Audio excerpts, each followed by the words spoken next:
yung mga DDS sabihin, ibintang na din ha, kay Pangulong Bongbong Marcos na kinidnap si Xi Jinping ha. Mahilig pa naman huyang mga yan sa ganyan, mga bossing. Ito po, ipe-play ko sa inyo mga kababayan.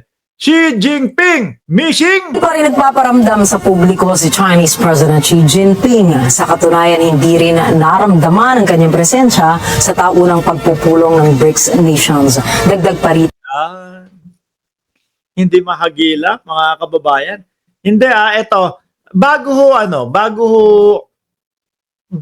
po, tawag ito, maibalita ito, mga bossing, meron na din po nung mga una pa lang, yung pagpataw po ng taripa sa China, mga kababayan, no, siguro mga 2 linggo makalipas, medyo hindi na maganda din ang timpla ng mga nung mga investors tsaka yung mga kasapakat o yung mga leader din doon sa China kay Xi Jinping. Dahil nga, ang sinasabi nila, mali ang diskarte ni Xi Jinping, lalo na doon sa pagharap at pagkalaban at doon sa mismong, paano niya resolbahin yung problema sa China. Di ba ang ginawa niya, nakipagbakbakan pa siya?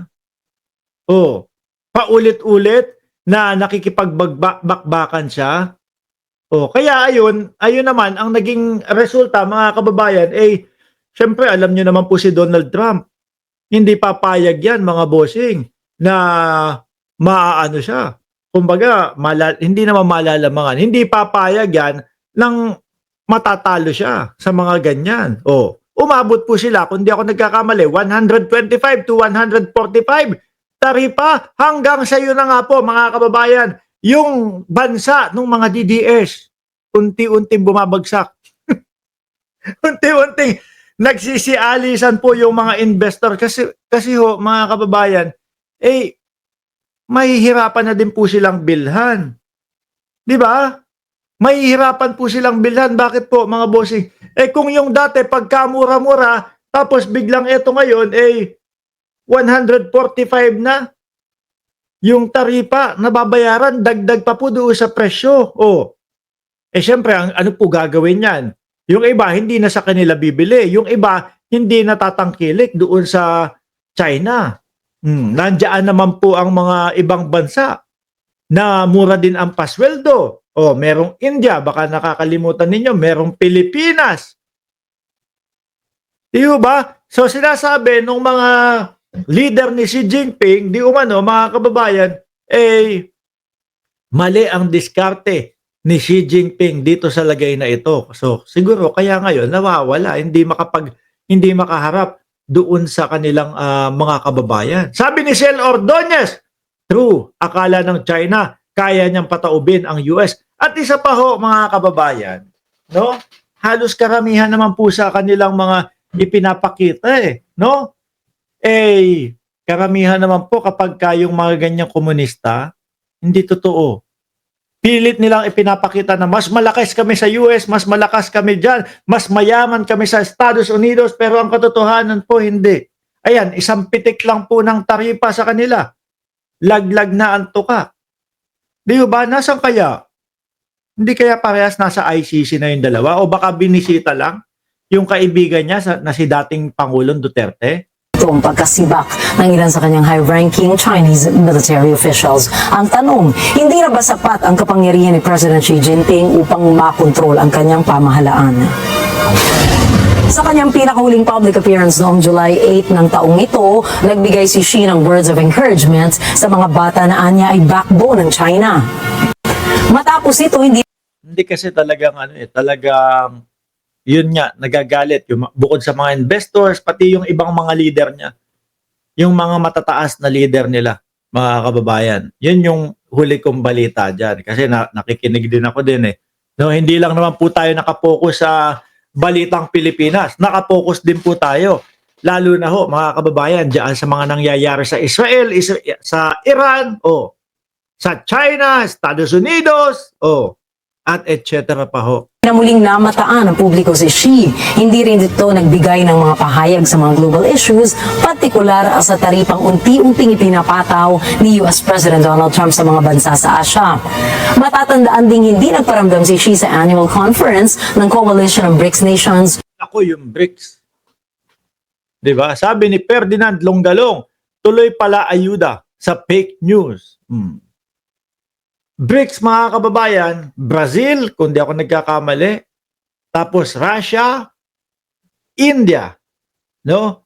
China, at yung pakiano na nga lang ako, South Africa, kung di ako nagkakamali, paki-correct na lang po ako, mga kababayan. Ayan, yan dapat yung sinasabi nila, natatalo sa dollar ng Pilipinas eh. Kaya lang mukhang wala na. Lalo na wala ang China, oh.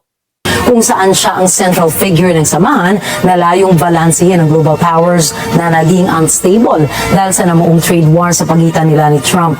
Usap-usapan rin ang nakaraang speech ni Hong Kong Prime Minister Hindi. Ito, tanong kaya, no? Hindi kaya binisita ang dating Pangulong Duterte, palihim, naku, kawawa naman yung best friend ko. Yung best friend ko, bago umalis o bago ma-ICC yan, binisita ako niyan, kaso hindi ko na napagbigyan. Dahil nga, dahil nalaman na mayroong warrant of arrest galing sa ICC. Di ba, yun yung sabi ni Atty. Larry Gadon eh.